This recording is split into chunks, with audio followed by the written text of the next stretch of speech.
Muhyiddin. Aku tahu dia. Aku tahu dia.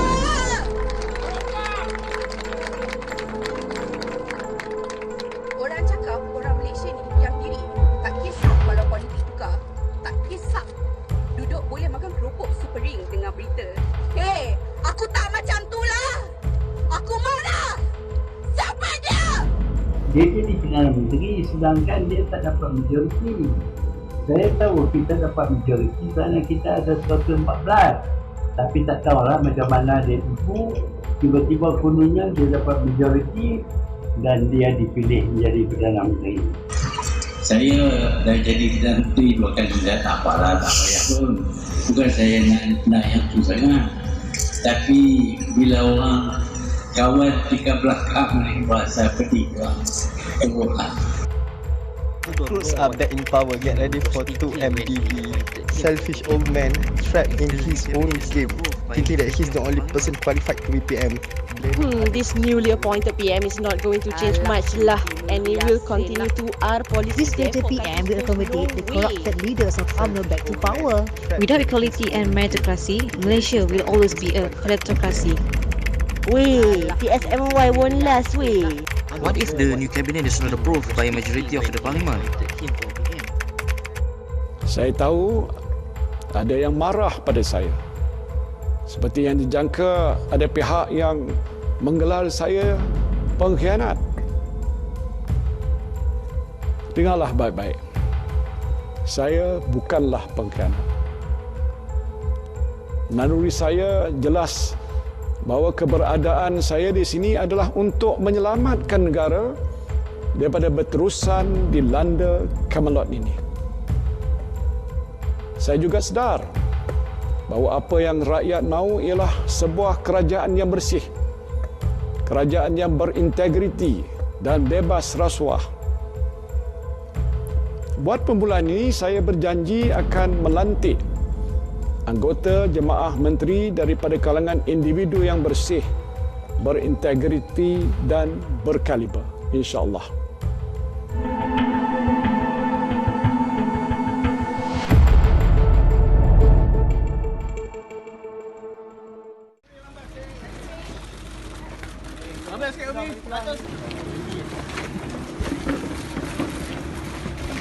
Komen sikit Tan Sri. Tan Sri, Tan Sri update apa Tan Sri?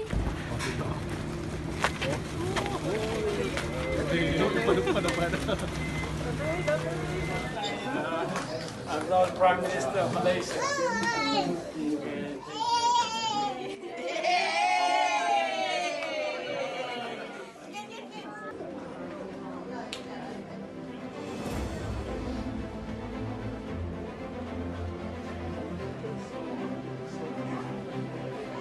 Hari ini Perdana Menteri baru Malaysia dilantik.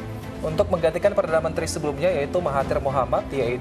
Now, it was the King who appointed the new Prime Minister. Tell us more about his decision and what is. Selamat sore pemirsa, Raja Malaysia telah memilih Muhyiddin Yassin sebagai Perdana Menteri baru untuk menggantikan Mahathir. Setelah drama panjang selama sepekan di Malaysia, bukan Anwar, bukan Mahathir, justru Muhyiddin Yassin. Turmoil in Malaysia, a new Prime Minister has been sworn in.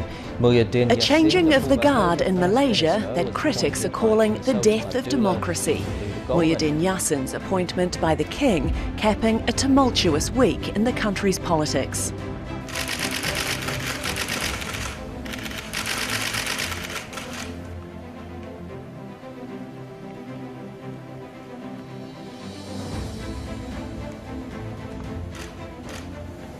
Bismillahirrahmanirrahim.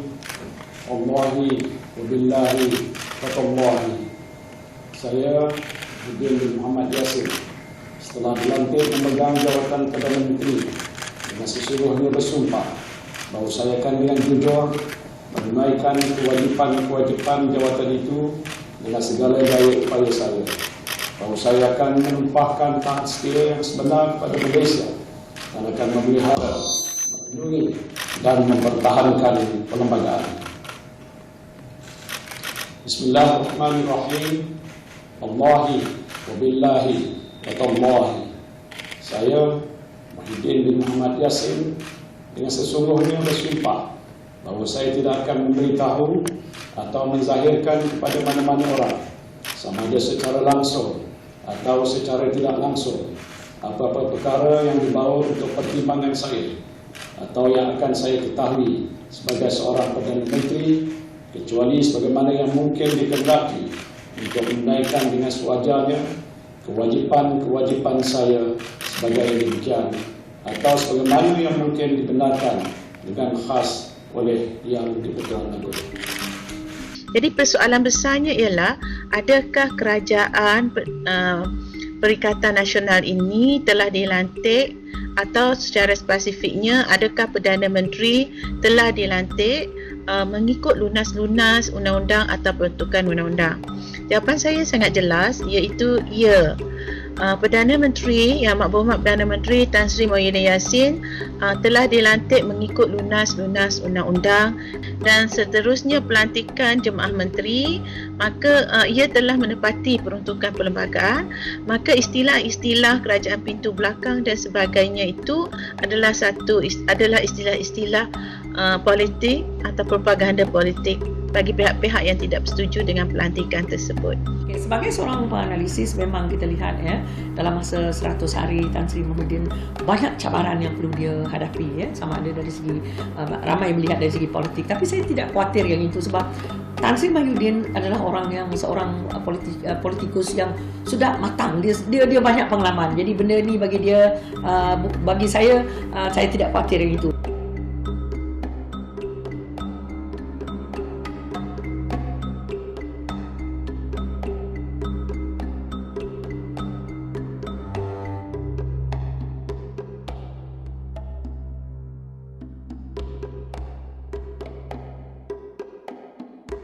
Antara perkara yang saya sebutkan dalam pertemuan itu ialah untuk mengingatkan pada semua menteri-menteri, iaitu tentang komitmen kita untuk menentang dan membenteras rasuah.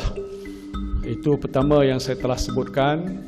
Akan ada, kita serahkan nanti kertas aku janji untuk komit semua pimpinan-pimpinan dalam kerajaan untuk menentukan tahap integriti bagi Kerajaan Perikatan Nasional ini adalah tahap yang paling tinggi. Dan untuk itu kerajaan memutuskan untuk melaksanakan Perintah Kawalan Pergerakan mulai 18 Mac 2020, iaitu lusa, hingga 31 Mac 2020 di seluruh negara. Perintah Kawalan Pergerakan ini meliputi, pertamanya ialah larangan menyeluruh pergerakan dan perhimpunan ramai di seluruh negara, termasuklah aktiviti keagamaan, sukan, sosial dan juga budaya.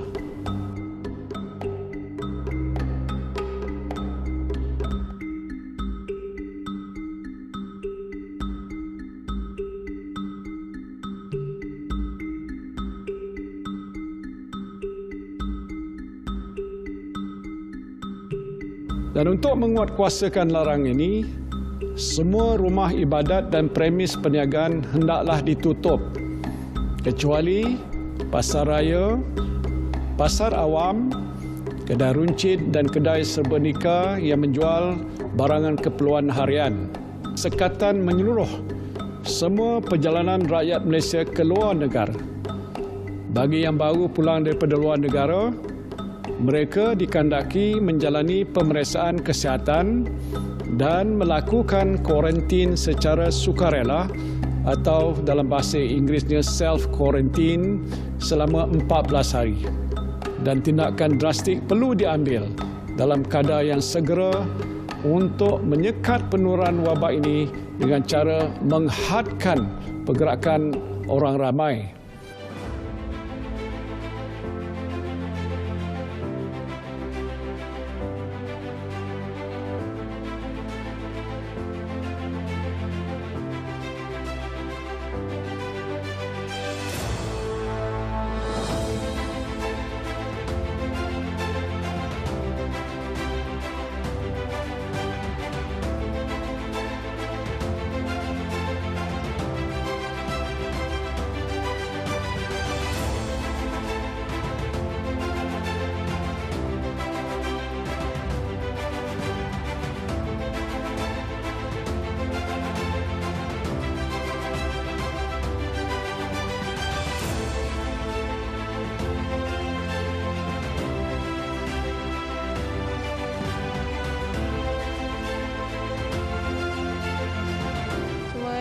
kena just duduk rumah macam kerja.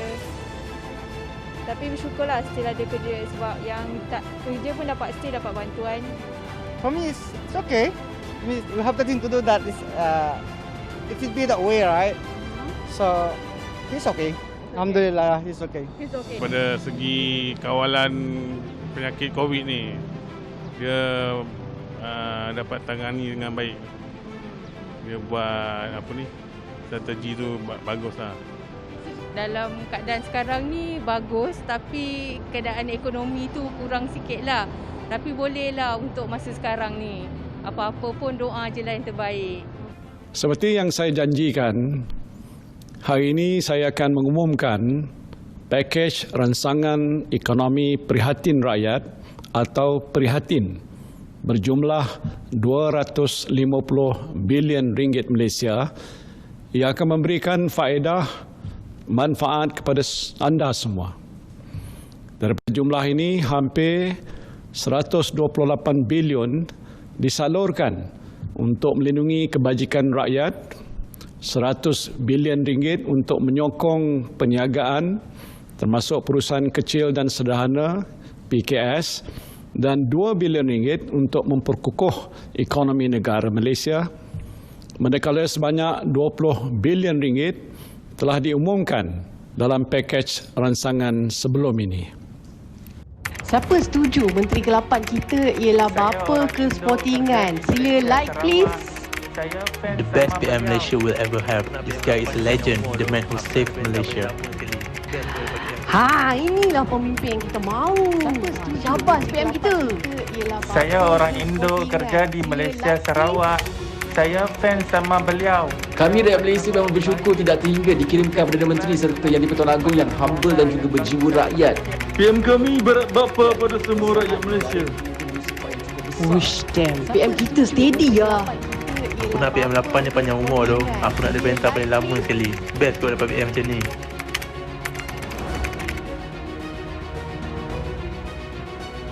Our government has put in place a 6-step plan in addressing the impacts COVID-19 has had on. I accepted the fact that I came in as Prime Minister, as your Prime Minister, not at the best moment. I face political, economic and health crisis all at the same time. And this unprecedented situation, of course, requires unprecedented measures. So my dear brothers and sisters, and the children of this beloved country, whether you are a Malay, Chinese, Indian, Sikh, Iban, Kadazan, Dusun, orang asal, please bear with me. And of course, my friends in the cabinet and the government. We are not perfect, but we are doing the best we can to pull through this crisis together as one nation. And God willing, we will come out stronger when this crisis ends and the dust settles. InsyaAllah. Saya minta sokongan daripada saudara dan saudari sekalian. Marilah kita berganding bahu mengharungi krisis ini bersama-sama.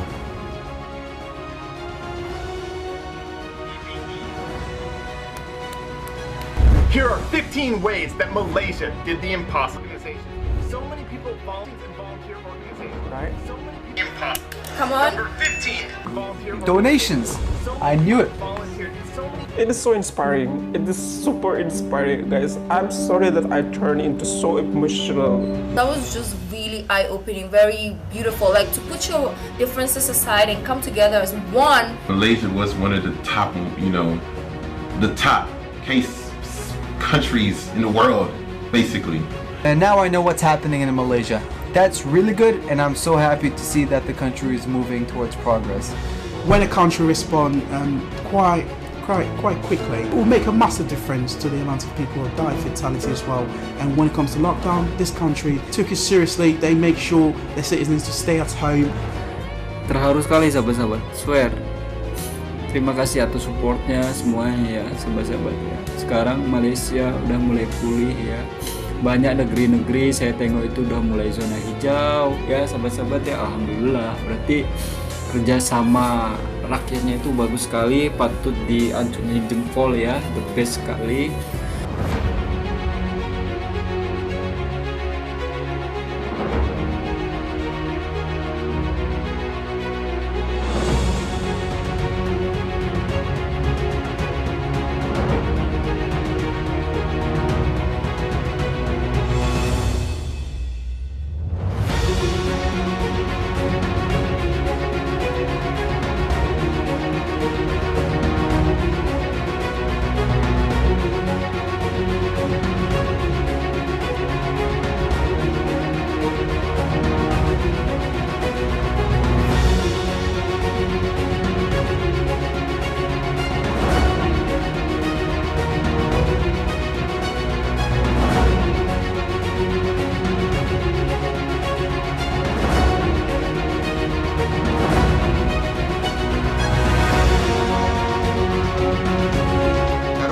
sambutannya menjelang 100 hari pentadbiran beliau, memaparkan beliau sebagai tokoh ataupun bapa yang bersifat prihatin terhadap rakyat. Sebab itulah tidak keterlaluan sekiranya kita mungkin boleh menganggap dalam 100 hari pentadbiran beliau ni beliau sebagai bapa kebajikan rakyat. Ya, kalau kita lihat dalam konteks ini juga beberapa pakej yang dilaksanakan oleh beliau itu bertujuan untuk memastikan kelestarian hidup rakyat itu. Itu merupakan salah satu nilai kekuatan kepada kepimpinan beliau. Sebab itu saya melihat bahawa ini merupakan satu kepimpinan bersifat pragmatik yang disesuaikan dengan keperluan serta kedudukan semasa negara, dan itulah juga mendekatkan beliau dengan rakyat di mana komunikasi bersifat resiprokal yang saling lengkap melengkapi di antara seorang pemimpin dan juga rakyat membawa beliau ke satu tahap yang berbeza dalam kita berhadapan dengan kemelut yang secara berterusan baik dalam isu kesihatan, ekonomi maupun politik. Jadi tindakan kita ialah pencegahan.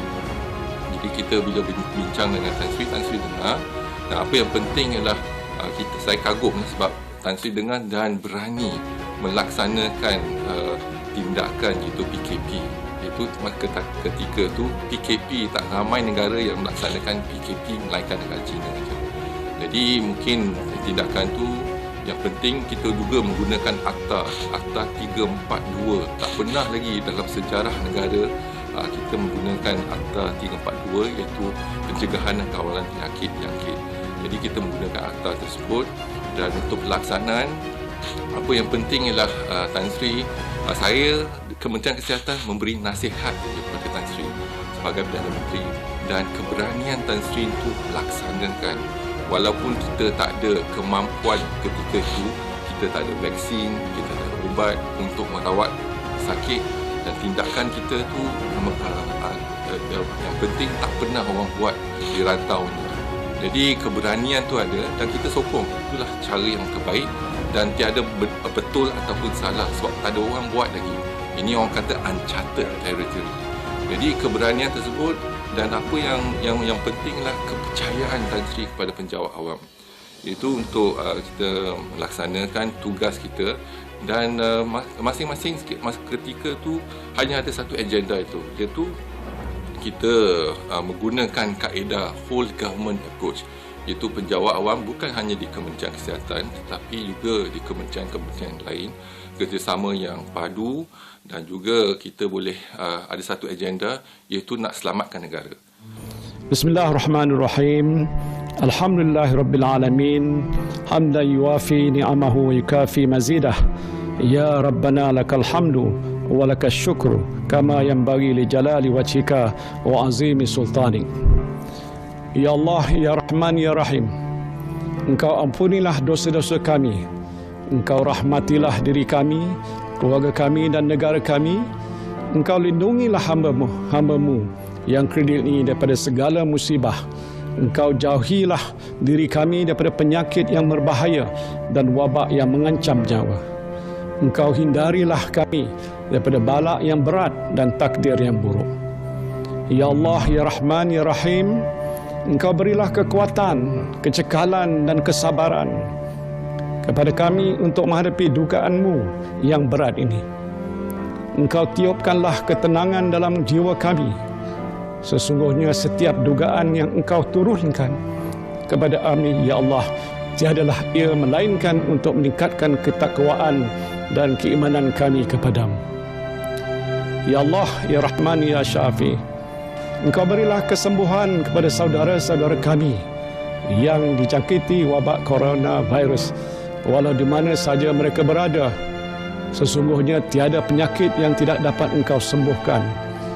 Ya Allah, tiada mara bahaya yang tidak dapat Engkau jauhinya dari kami, ya Allah.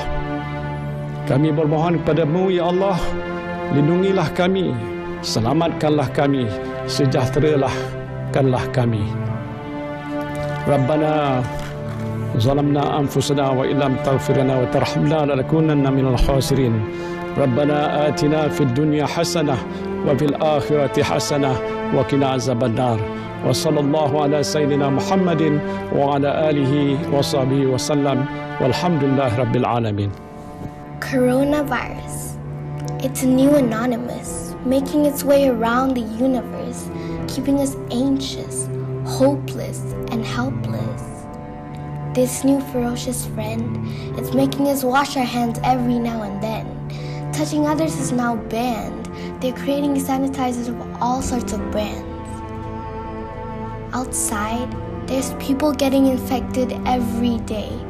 Stay at home, that's what they say. But did you listen? Are you in quarantine? Did I mention they haven't created a vaccine?